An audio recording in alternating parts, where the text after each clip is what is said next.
Subscribe करिए हमारे channel target UP TET CTET को और बेल आइकन को दबाइए। हेलो फ्रेंड्स, मैं रेनू स्वागत करती हूँ आप सभी भावी अध्यापक एवं अध्यापिकाओं का आपके अपने channel target UP TET CTET में। दोस्तों, हम लोग आपके सामाजिक अध्ययन विषय में चैप्टर नंबर 5 पढ़ रहे थे। चैप्टर नंबर 5 यानी कि विभिन्न धरातलीय कारक। दोस्तों, इस चैप्टर में जितने भी बहुविकल्पी क्वेश्चन है सभी हमने कर लिए थे। तो आज जितने भी अति लघु उत्तरीय क्वेश्चन है इसके हम सभी क्वेश्चंस को अच्छे से पढ़ने वाले हैं। तो चलिए ध्यान से हम सभी क्वेश्चंस को पढ़ते हैं। और अगर अभी तक आपने जितने बहुविकल्पी और अति लघु उत्तरीय क्वेश्चंस हमने करवाए हैं अगर आपने नहीं देखा है तो आपको सभी विषयों के प्लेलिस्ट की लिंक इस वीडियो के नीचे डिस्क्रिप्शन बॉक्स में मिल जाएगी, क्योंकि हम सभी विषयों के इम्पोर्टेंट क्वेश्चंस करा रहे हैं। इससे पहले हमने सभी विषयों की क्लासेस भी ले ली है, तो आप सभी विषयों की क्लासेस भी अटेंड कर सकते हैं और सभी विषयों की उसके बाद जितने भी इम्पोर्टेंट क्वेश्चन हैं उनको भी आप देख सकते हैं। तो चलिए हम अति लघु उत्तरीय क्वेश्चंस को आज यहाँ पर कंप्लीट करेंगे। तो चलिए देखते हैं। सबसे पहले यहाँ पर देखिए क्वेश्चन नंबर 12 से स्टार्ट है अति लघु उत्तरीय क्वेश्चंस। अपशिष्ट किसे कहते हैं? 2017 में पूछा हुआ क्वेश्चन है दोस्तों। अपशिष्ट से अभिप्राय उस सामग्री से है जो लोगों के प्रयोग के परिणाम स्वरूप अपशिष्ट रूप में प्राप्त होता है।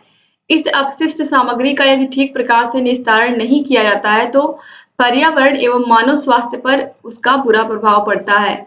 यानी कि अपशिष्ट पदार्थों का मतलब है कि जैसे कि हमारे घरों में बहुत सारी चीजें होती हैं जो अपशिष्ट के रूप में निकलती हैं, जैसे कि सब्जियों के छिलके हुए।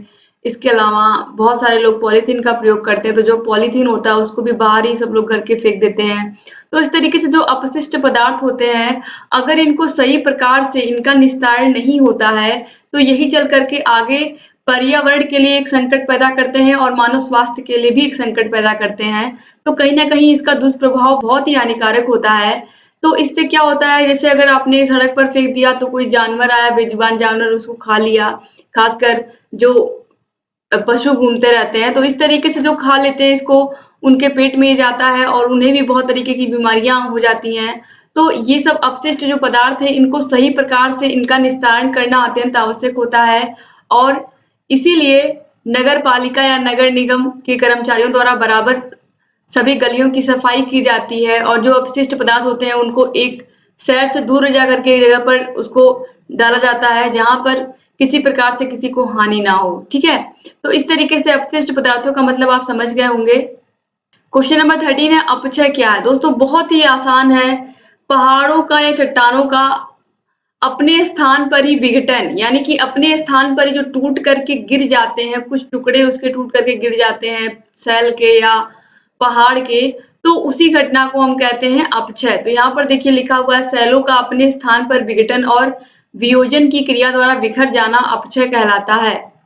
क्वेश्चन नंबर 14 है भूस्खलन से क्या होता है? दोस्तों भूस्खलन से क्या होता है? तो यहाँ पर देखिए पृथ्वी अथवा शैल के किसी ढेर का गुरुत्व प्रभाव से नीचे की ओर खिसकना भूस्खलन है।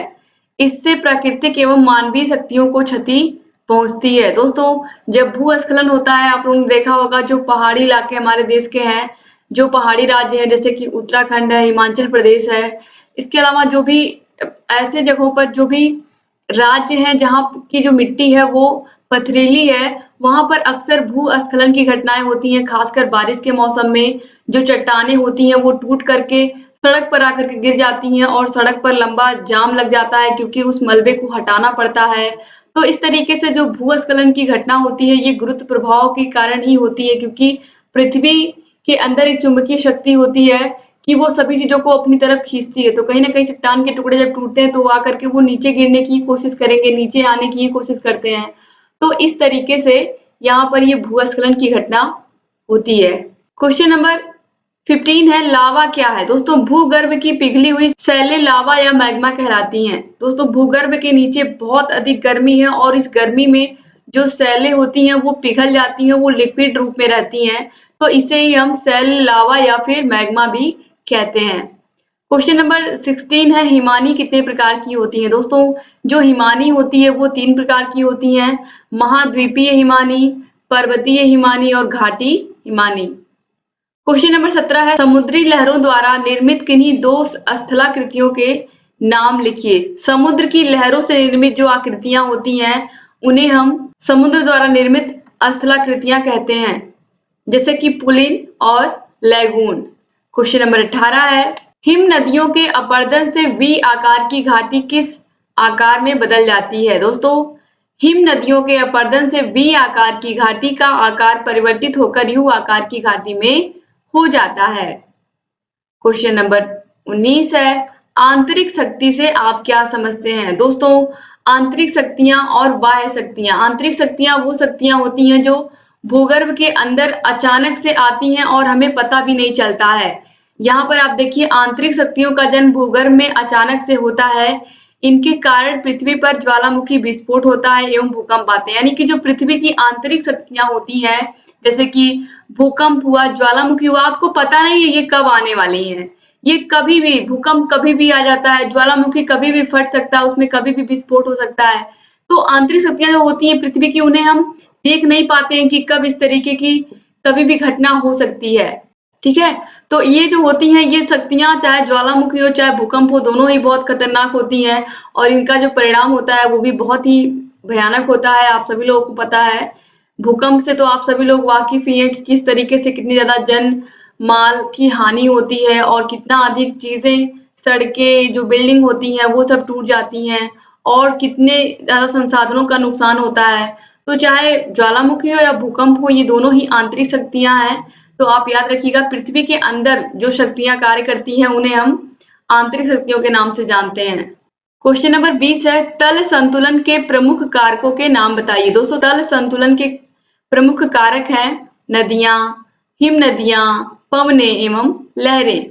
क्वेश्चन नंबर 21 है, नदी द्वारा कौन कौन से कार्य किए जाते हैं? दोस्तों, नदी द्वारा किए जाने वाले कार्य हैं अपरदन, परिवहन एवं निक्षेपण। दोस्तों, अपरदन का मतलब आप सभी लोगों को पता है कि नदियों द्वारा विभिन्न प्रकार के मिट्टियां, इसके अलावा जो पत्थर के टुकड़े होते हैं या फिर ये कहें कि जो भी चीजें कंकड़ पत्थरों से रास्ते में मिलता है वो सभी चीजों को बहा करके अपने साथ ले जाती है। ठीक है, तो किसी भी चीज को वो एक स्थान से दूसरे स्थान पर पहुंचा देती है, तो इसलिए परिवहन का भी कार्य करती है। और निक्षेपण का मतलब है कि जब जब नदी के द्वारा लाए गए जितने भी अपशिष्ट पदार्थ हैं, जब उनकी मात्रा बहुत ही अधिक हो जाती है तो वो वहीं पर इकट्ठे होने लगते हैं, जमने लगते हैं और जम करके वो एक टीले की भांति हो जाते हैं। तो वहां पर नदी अपने दो रास्ते बना लेती है और वहां पर हो जाता है डेल्टा का निर्माण। तो निक्षेपण के द्वारा किसका निर्माण हो जाता है? डेल्टा का निर्माण हो जाता है, ये भी आप याद रखिएगा। तो इस तरीके से नदियां ये सब कार्य करती हैं, अपरदन का, परिवहन का और निक्षेपण का। क्वेश्चन नंबर 22 है, बरखान किसे कहते हैं? दोस्तों, अर्धचंद्राकार बालू के टीले को ही हम बरखान कहते हैं। क्वेश्चन नंबर 23 है, ज्वालामुखी कितने प्रकार के होते हैं? ये मैंने अच्छे से आपको वो विकल्पीय क्वेश्चंस में भी समझाया था कि ज्वालामुखी 3 प्रकार के होते हैं, सक्रिय ज्वालामुखी, सुसुप्त ज्वालामुखी और शांत ज्वालामुखी। सक्रिय ज्वालामुखी में हमेशा उद्गार होता रहता है, एक निश्चित समय में अक्सर कभी भी वापस से हो जाता है उद्गार। लेकिन जो सुसुप्त ज्वालामुखी होते हैं, इनमें एक बार उद्गार होने के बाद कुछ सालों तक उद्गार नहीं देखा जाता है और फिर अचानक से देखा जाता है। लेकिन जो शांत ज्वालामुखी हैं, इनमें एक बार उद्गार होने के बाद फिर आज तक कभी इसमें उद्गार नहीं देखा गया। ठीक है, तो आप याद रखिएगा इस तरीके से। क्वेश्चन नंबर 24 है, भूकंप के उद्गम केंद्र या भूकंप मूल किसे कहते हैं? दोस्तों, भूगर्भ में जहां भूकंप तरंगे उत्पन्न होती हैं वह स्थान भूकंप मूल कहलाता है। यानी कि जिस जगह पर भूकंप की तरंगे उत्पन्न होना शुरू होती हैं वह स्थान भूकंप मूल कहलाता है। तो आप याद रखिएगा। क्वेश्चन नंबर 25 है, पेंजिया किसे कहते हैं? दोस्तों, भूस्खलन के कारण जो भूखंड निर्मित होता है उसे हम पेंजिया कहते हैं। क्वेश्चन नंबर 26 है, स्वेज नहर किन सागरों को जोड़ती है? दोस्तों, स्वेज नहर लाल सागर तथा भूमध्य सागर दोनों को जोड़ती है। क्वेश्चन नंबर 27 है, भृगु क्या है? समुद्र तट पर पाई जाने वाली खड़े ढाल वाली चट्टानों को भृगु कहते हैं। क्वेश्चन नंबर 28 है, विश्व में अधिकांश भूकंप किस क्षेत्र में आते हैं? विश्व में अधिकांश भूकंप नवीन वलित पर्वत श्रेणियों के क्षेत्रों में आते हैं और भूकंप से सबसे अधिक प्रभावित देश है जापान। जापान में अक्सर भूकंप आते रहते हैं और भूकंप के हल्के झटके तो वहां हमेशा आते रहते हैं। तो आप याद रखिएगा। क्वेश्चन नंबर 29 है, भूकंप के कोई दो प्रभाव लिखिए। तो दोस्तों, भूकंप के क्या प्रभाव होते हैं? स्थल भाग में दबाव या धंसाव, भूमिगत जल प्रवाह में बदलाव हो जाता है और भूकंप के बाद आप सभी लोगों को पता है कितना अधिक जन और माल की हानि होती है, ये ऑलरेडी मैंने आपको बताया। तो इस तरीके से जितनी भी धरातल को प्रभावित करने वाले कारक होते हैं विभिन्न प्रकार के, चाहे वो अपरदन हो, अपक्षय हो, भूकंप हो, ज्वालामुखी हो, ये सभी पृथ्वी की संरचना में बदलाव भी लाते हैं। यानी कि जो धरातलीय कारक हैं उनको उन जो यहाँ का वातावरण होता है उसको ये प्रभावित करते हैं और कहीं न कहीं इससे मनुष्य भी प्रभावित होता है, चाहे ज्वालामुखी हो, भूस्खलन हो, अपरदन हो, अपक्षय की क्रियाएँ हों। तो दोस्तों इस तरीके से ये चैप्टर जितने भी इसके बहुविकल्पी और अतिलघुत्तरीय क्वेश्चन से हमने कंप्लीट करवा दिया। फिर अगले वीडियो में हम पढ़ेंगे चैप्टर नंबर 6। उम्मीद करती हूँ कि चैप्टर नंबर 5 आपको समझ में आया होगा, सभी क्वेश्चंस आपको अच्छे लगे होंगे।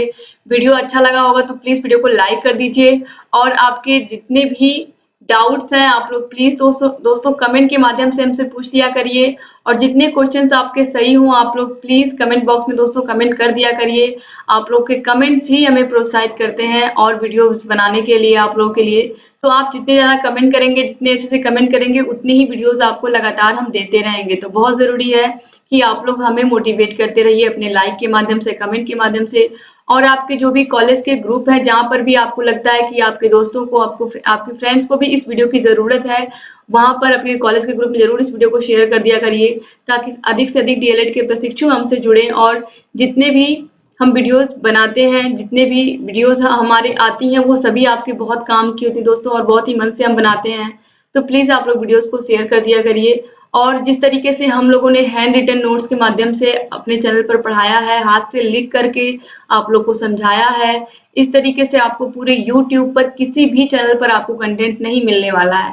दोस्तों अगर आप लोगों ने अभी तक चैनल को सब्सक्राइब नहीं किया तो तुरंत सब्सक्राइब कर दीजिए और बगल में घंटी का निशान होगा उसको जरूर दबा दीजिएगा ताकि हम जो भी नई वीडियोस बनाते हैं उसका नोटिफिकेशन आपके पास समय से पहुंच जाए और आप लगातार हमारे सभी वीडियोस से ऐसे ही अपडेट रहें और आगे आने वाली वीडियोस भी आप ऐसे ही देखते रहें। तो एक बार फिर से आप सभी का बहुत बहुत धन्यवाद दोस्तों। मिलते हैं नेक्स्ट वीडियो में, तब तक अपना ख्याल रखिए, अपने परिवार का ख्याल रखिए। जय हिंद दोस्तों।